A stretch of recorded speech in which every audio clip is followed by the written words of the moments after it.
Nous voulons poursuivre ce matin notre lecture du livre de l'Apocalypse. Dimanche dernier, nous avons essayé de savoir ce que représentait la femme appelée la Grande Babylone, la grande prostituée. Et nous avons vu qu'il est assez difficile d'identifier ce que cela représente. Et cela ne doit pas nous étonner, car l'ange qui montrait ces choses à Jean a bien précisé qu'il s'agissait d'un mystère. Un mystère qui sera certainement entièrement dévoilé au moment où les hommes devront le connaître. Aujourd'hui, il est assez difficile de déterminer ce qu'il représente. On pourrait dire qu'il représente la chrétienté ou la civilisation qui est issue de la chrétienté et qui sera un jour caractérisée par une ville. Il s'agit donc d'un système avec une ville. Quelle est cette ville? Il est certainement trop tôt pour donner le nom d'une ville actuellement.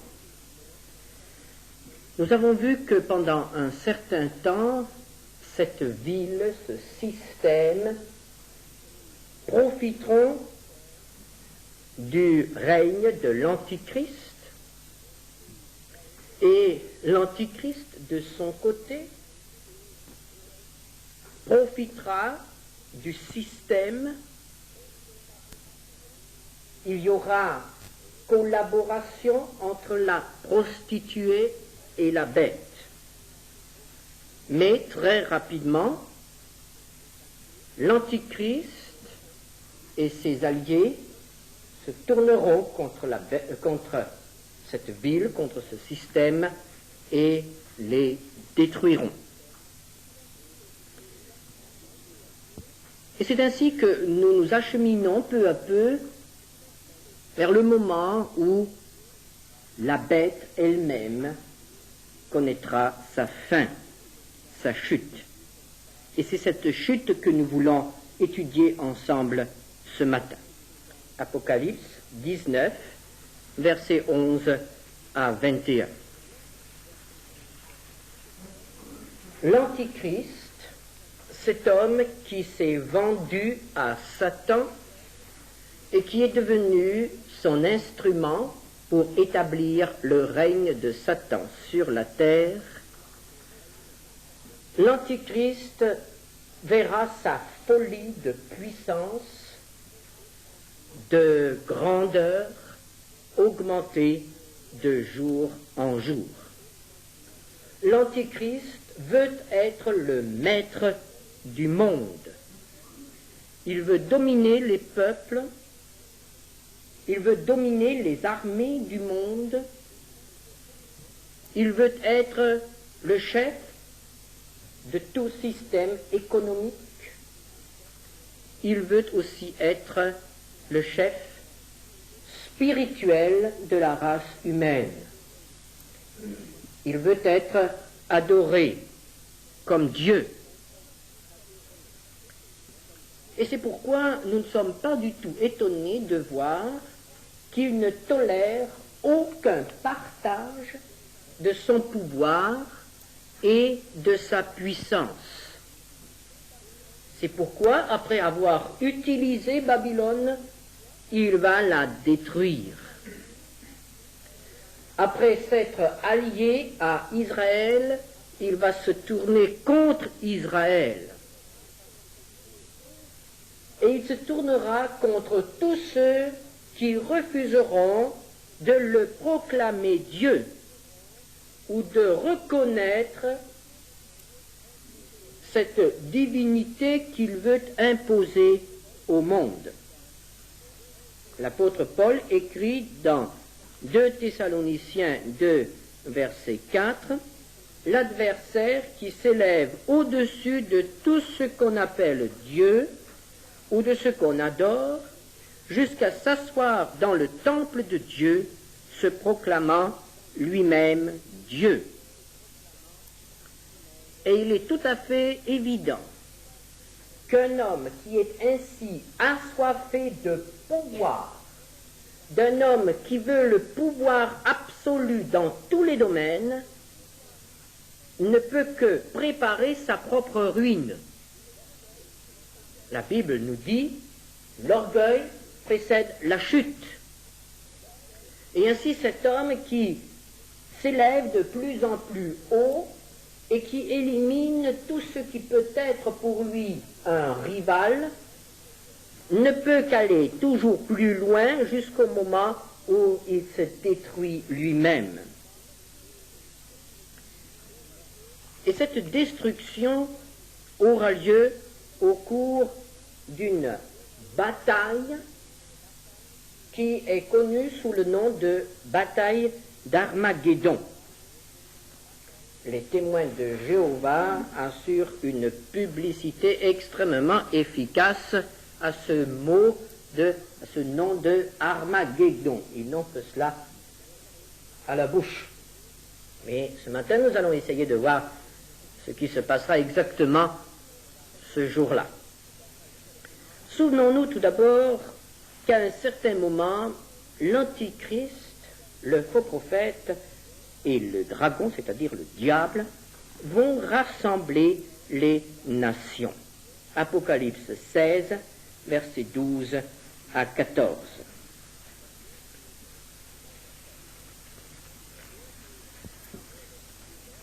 Souvenons-nous des anges qui déversent des coupes.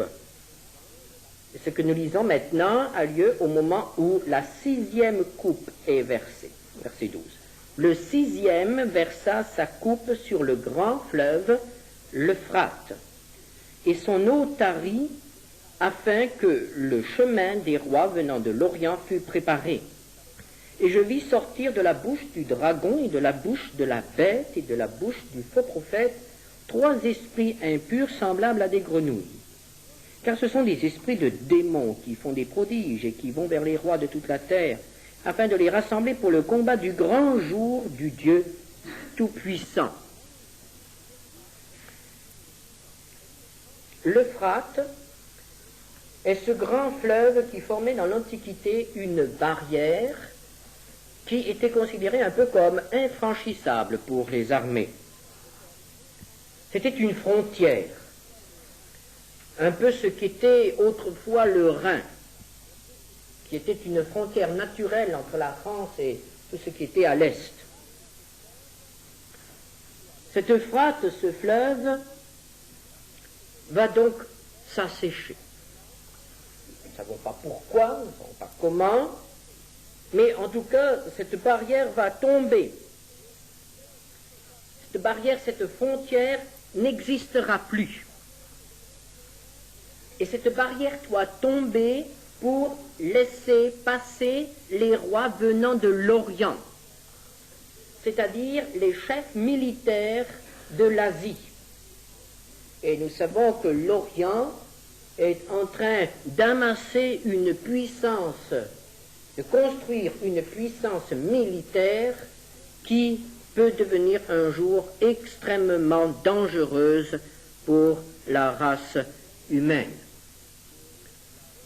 Souvenons-nous du chiffre impressionnant qui avait été indiqué, une armée de 200 millions d'hommes, dit l'Apocalypse, doit venir d'Orient et se présenter là, au Proche-Orient, très près de la Méditerranée. Une question se pose au sujet de ces rois ou de ces chefs militaires orientaux. Viennent-ils en alliés de l'Antichrist ou en ennemis de l'Antichrist? Les avis sont partagés. Il se pourrait que, à l'Orient, on n'accepte pas le pouvoir absolu de l'Antichrist et qu'il s'agirait ici d'une invasion venant de l'Asie pour essayer de renverser l'Antichrist qui a son siège à Jérusalem, puisqu'il s'est assis dans le temple de Dieu à Jérusalem. Et on pourrait dire que ce sont des armées qui viennent attaquer l'Antichrist jusque dans sa capitale spirituelle. S'ils sont des alliés de l'Antichrist, alors nous comprenons ce qu'ils viennent faire. Ils viendraient en réponse à l'appel de l'Antichrist qui mobilise toutes les armées du monde pour empêcher la venue du Christ.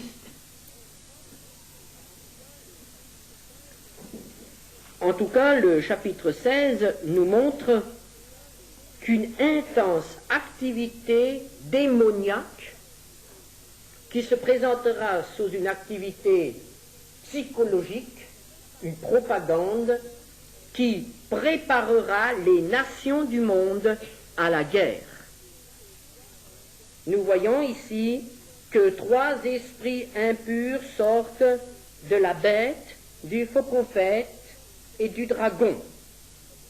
Ils sortent de leur bouche, c'est-à-dire les discours, les paroles de ces êtres vont provoquer la mobilisation générale de la race humaine, soit pour un conflit opposant l'Orient à l'Occident, soit pour une mobilisation générale contre le Christ. Il est dit tous les rois de la terre, toutes les nations de la terre. Et nous comprenons que Dieu accepte ce rassemblement général. Le lieu nous est indiqué au verset 16. Ils les rassemblèrent dans le lieu appelé en hébreu Armageddon. Ce lieu est bien connu, nous n'avons aucune difficulté à l'identifier. Armageddon veut dire en français la montagne de Megiddo. Megiddo est une ancienne ville forte au nord d'Israël, dans la région de Haïfa. C'est une ville qui a été employée comme citadelle depuis les âges les plus reculés.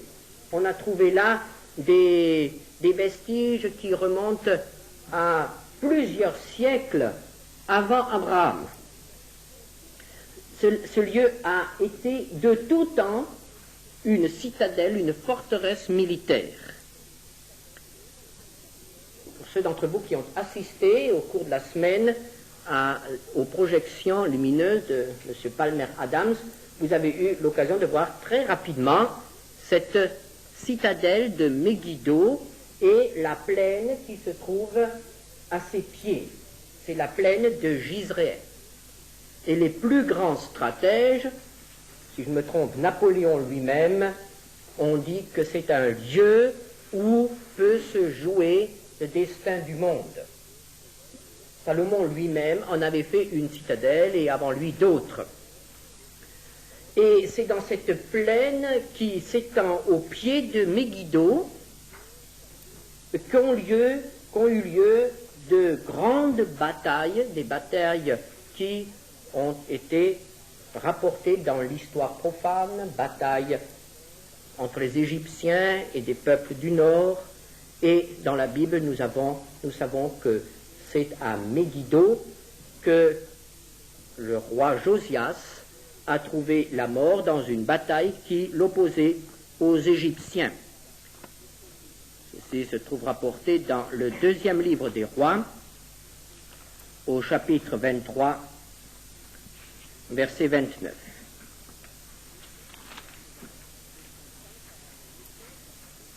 De son temps, Pharaon Nécho, roi d'Égypte, monta contre le roi d'Assyrie vers le fleuve de l'Euphrate. le roi Josias marcha à sa rencontre. Et Pharaon le tua à Megiddo dès qu'il le vit.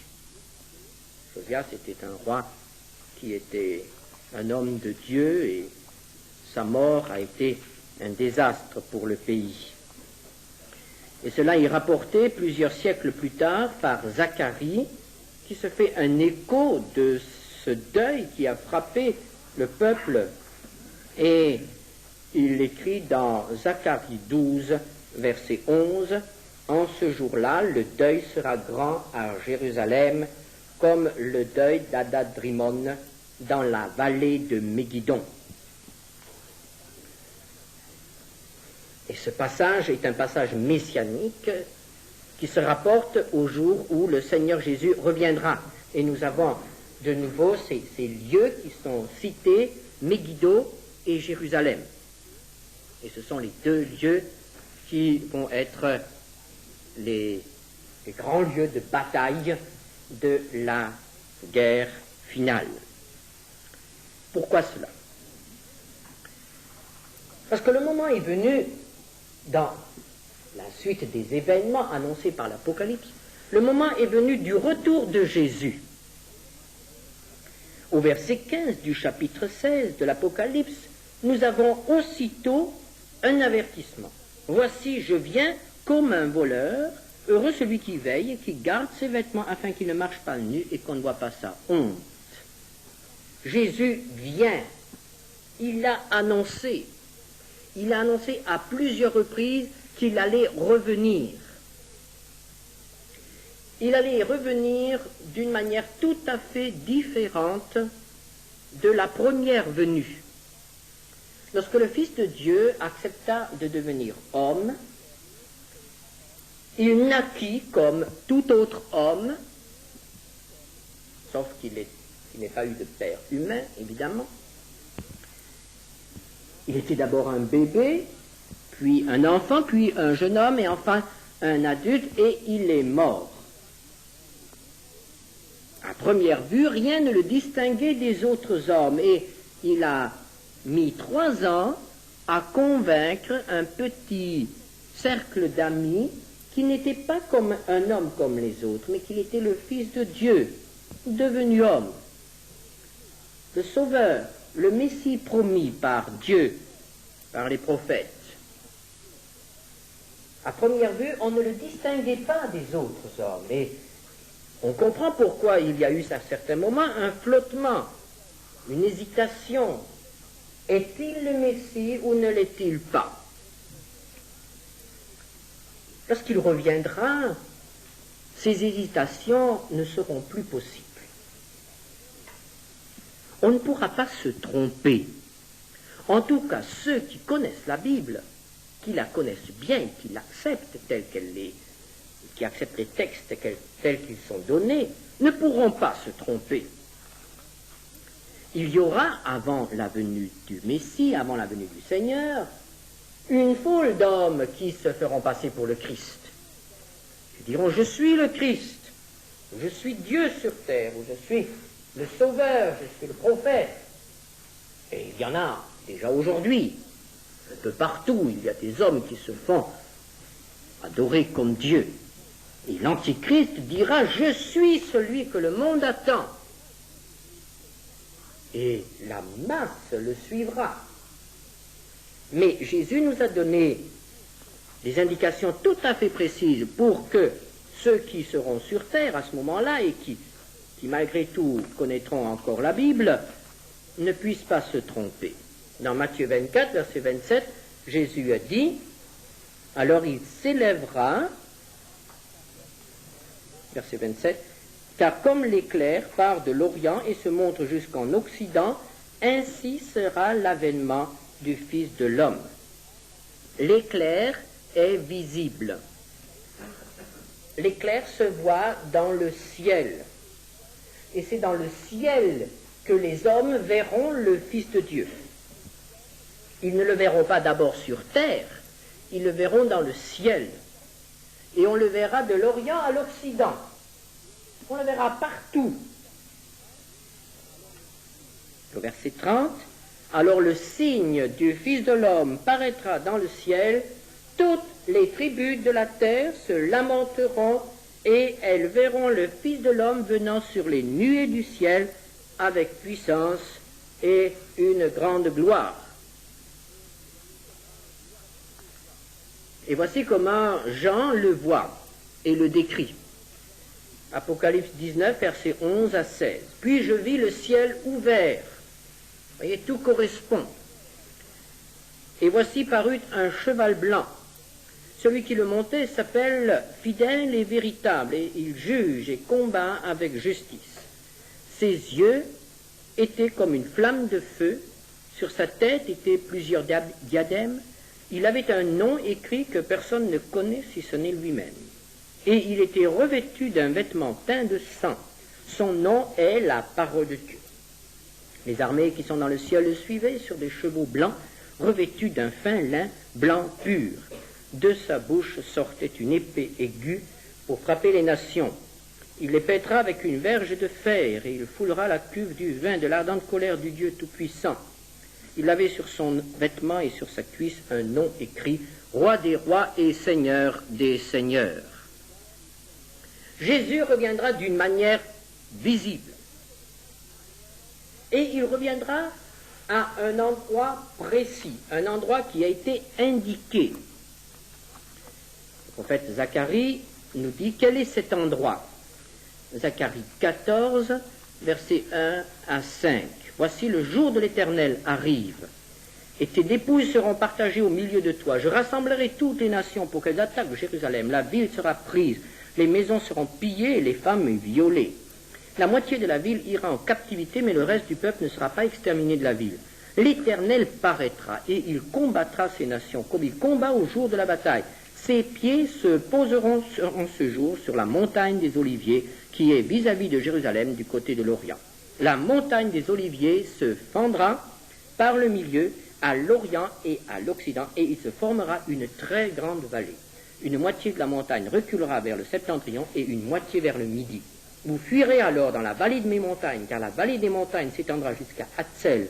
Vous fuirez comme vous avez fui devant le tremblement de terre au temps d'Ozias, roi de Juda.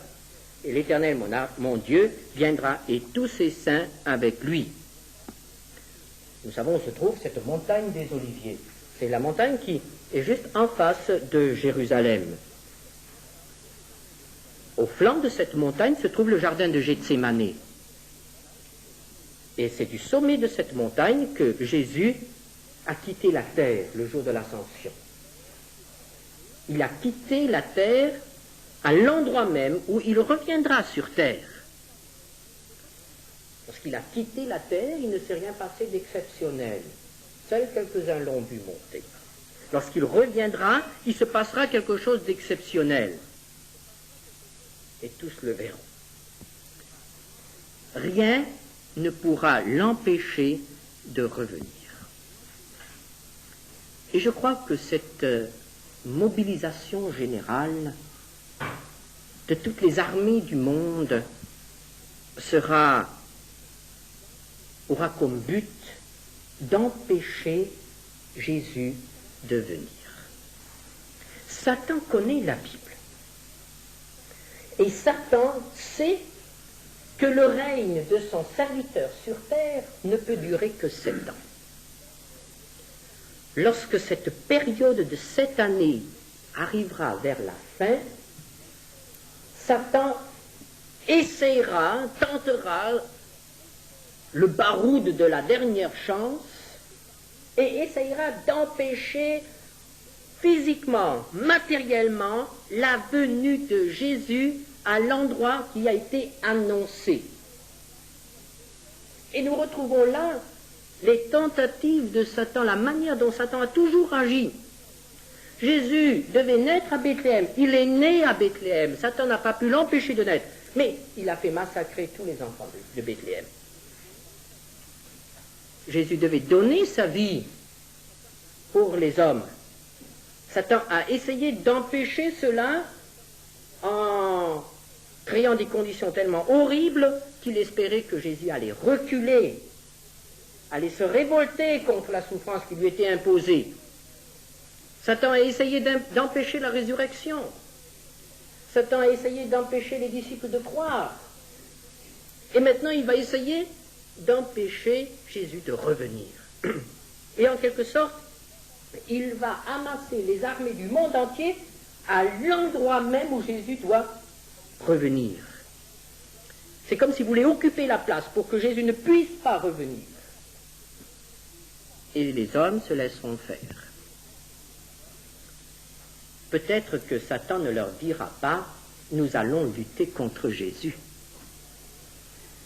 Il y a depuis quelques années un très grand intérêt pour tout ce qui est extraterrestre. Et on entend de plus en plus parler de choses d'ovnis, d'hommes venant d'ailleurs. Et je m'imagine très bien que, par exemple, l'une des ruses de Satan pourrait être la suivante. Une invasion de l'univers, enfin d'hommes extraterrestres, sur la Terre. Et il faut empêcher les extraterrestres de venir sur Terre. On va résister, on va défendre notre planète contre des intrus qui viennent de l'univers. Ça serait un excellent alibi pour rassembler les armées et braquer toutes les armes les plus modernes contre le ciel, pour empêcher de venir. Ce débarquement de l'univers, cet atterrissage. Et je suis certain que les armes les plus modernes seront braquées vers le ciel. Tous les missiles, toutes les fusées, tous les satellites, tous les avions, essaieront de combattre dans le ciel ces armées que l'on verra s'approcher.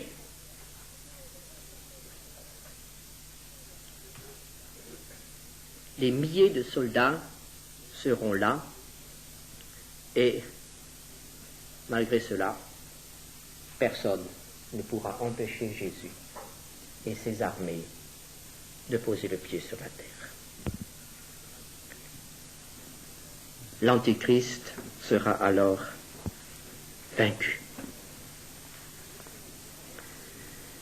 Et nous pourrions dire alors que l'humanité aura été réunie pour être détruite. Ce sera déjà le début du châtiment. Les rebelles seront détruits. Et les prophètes parlent de cette destruction. Par exemple, Joël, chapitre 3, verset 2. Je rassemblerai toutes les nations et je les ferai descendre dans la vallée de Josaphat. Là, j'entrerai en jugement avec elles au sujet de mon héritage, mon peuple d'Israël. Chapitre 3, versets 9 et 15. Publiez ces choses parmi les nations, préparez la guerre, réveillez les héros, qu'ils s'approchent, qu'ils montent, tous les hommes de guerre, de vos royaux forgés des épées, et de vos serpes des lances, que le faible dise, je suis fort. Hâtez-vous et venez, vous toutes nations d'alentour, et rassemblez-vous. Là, ô Éternel, fais descendre tes héros. Que les nations se réveillent et qu'elles montent vers la vallée de Josaphat. Car là, je siégerai pour juger toutes les nations d'alentour. Saisissez la faucille, car la moisson est mûre. Venez, foulez, car le pressoir est plein. Les cuves regorgent, car grande est leur méchanceté. C'est une multitude dans la vallée du jugement, car le jour de l'Éternel est proche dans la vallée du jugement. Le soleil et la lune s'obscurcissent et les étoiles retirent leur éclat. Et Zacharie précise dans quelles conditions ces armées seront détruites. Zacharie 14, versets 12 à 15. Voici la plaie dont l'Éternel frappera tous les peuples qui auront combattu contre Jérusalem. Leur chair tombera en pourriture tandis qu'ils seront sur leurs pieds. Leurs yeux tomberont en pourriture dans leurs orbites, et leur langue tombera en pourriture dans leur bouche. En ce jour-là, l'Éternel produira un grand trouble parmi eux. L'un saisira la main de l'autre, et ils lèveront la main les uns sur les autres. Judas combattra aussi dans Jérusalem et l'on amassera les richesses de toutes les nations d'alentour, l'or, l'argent et les vêtements en très grand nombre. La plaie frappera de même les chevaux, les mulets, les chameaux, les ânes et toutes les bêtes qui seront dans ces camps. Cette plaie sera semblable à l'autre. C'est une plaie terrible. La chair des hommes pourrira alors qu'ils seront sur leurs pieds. À l'époque du prophète, on ne pouvait pas se représenter cela, mais nous savons qu'aujourd'hui déjà, il y a des armes qui sont bien plus redoutables que les armes nucléaires. Il semble bien que les nations modernes hésitent à employer l'arme nucléaire à cause des conséquences. Mais il y a des armes qui sont déjà prêtes et dont on ne parle pas. Ce sont les armes biologiques. On peut maintenant déjà contaminer par la peste ou par une autre maladie dangereuse les armées ennemies ou un pays ennemi.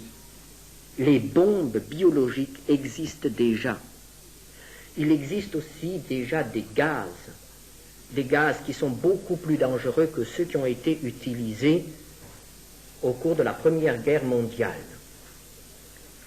Et ce matin, aux informations, j'entendais que les États-Unis possèdent maintenant des armes météorologiques pouvant déclencher des raz-de-marée énormes, pouvant déclencher des tremblements de terre.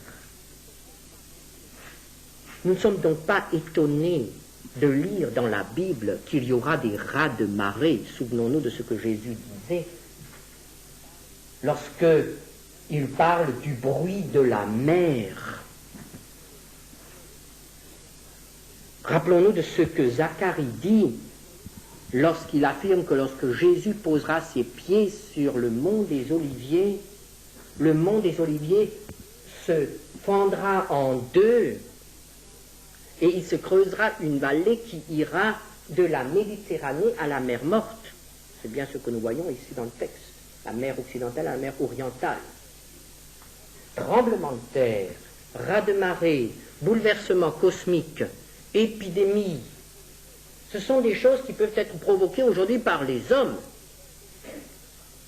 Et peut-être que tout ce que nous avons jusqu'à présent considéré comme des fléaux envoyés par Dieu seront tout simplement les conséquences de la folie des hommes qui vont mettre en mouvement des puissances qu'ils ne pourront plus contrôler après.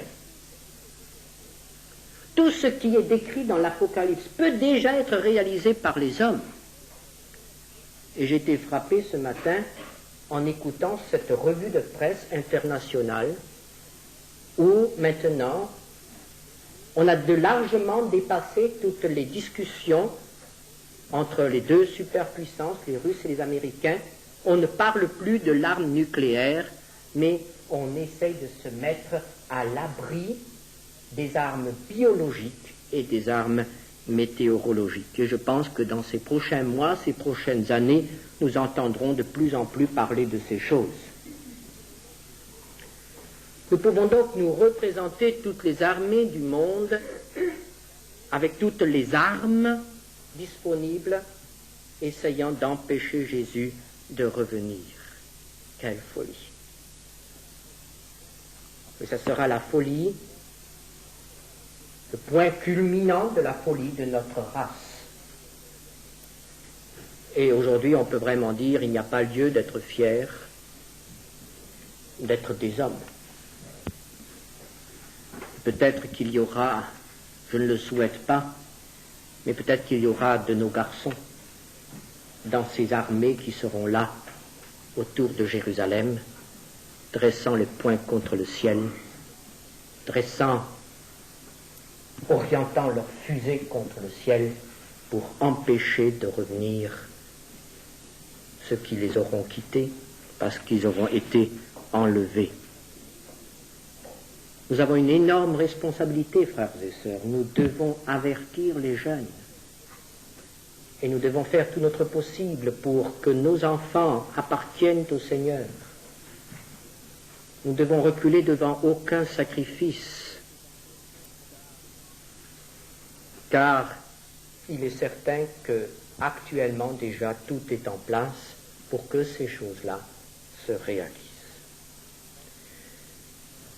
L'Antichrist sera finalement vaincu, et il sera vaincu près de Jérusalem, nous dit Daniel au chapitre 11, verset 45.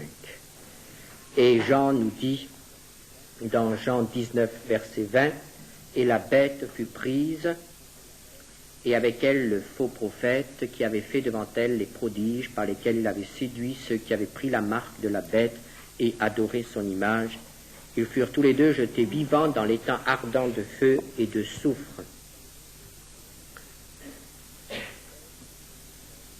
La bête et le faux prophète, vivants dans l'étang ardent de feu et de soufre. Nous ne pouvons pas nous imaginer ce que cela va représenter pour ces deux hommes. Nous savons que tous les hommes qui ne sont pas rachetés par le Seigneur iront finalement dans l'étang ardent de feu et de soufre. Mais ils n'iront pas avec un corps comme le nôtre. Ils iront avec un autre corps. Mais là, il est dit que ces deux hommes seront jetés avec un corps comme le nôtre dans cet étang de feu et de soufre. Ils ne passeront pas par la mort. Ils seront jetés ainsi dans cet étang de feu. Ce sera certainement pour eux une souffrance indescriptible, et cela pendant l'éternité. Quant à Satan, le dragon, chapitre 20, versets 1 à 3, « Puis je vis descendre du ciel un ange qui avait la clé de l'abîme et une grande chaîne dans sa main. Il saisit le dragon, le serpent ancien qui est le diable et Satan, et il le lia pour 1000 ans. Il le jeta dans l'abîme, ferma et scella l'entrée au-dessus de lui, afin qu'il ne séduisît plus les nations jusqu'à ce que les 1000 ans fussent accomplis. Après cela, il faut qu'il soit délié pour un peu de temps. » Le serpent ne sera pas jeté dans l'étang ardent de feu et de soufre à ce moment-là, mais il sera lié, c'est-à-dire qu'il ne pourra plus agir pendant un certain temps. C'est ainsi que finira notre race, notre civilisation. Lorsque Jésus sera sur terre, il n'y aura plus que des ruines, il n'y aura plus rien sur la terre. Dans les visions de Daniel, la statue qui représente les empires est sapée à la base, réduite en poussière, et il ne reste plus rien. Et ainsi toute l'accumulation, toutes les civilisations qui se sont succédées depuis la plus haute antiquité jusqu'à la fin, et qui ont produit ce que nous sommes et ce que l'humanité va devenir, tel que nous venons de le voir ensemble, tout cela sera réduit en poussière. Il ne restera plus rien. Et une civilisation nouvelle commencera. Ce qu'elle sera, nous le verrons, si Dieu le permet, dimanche prochain.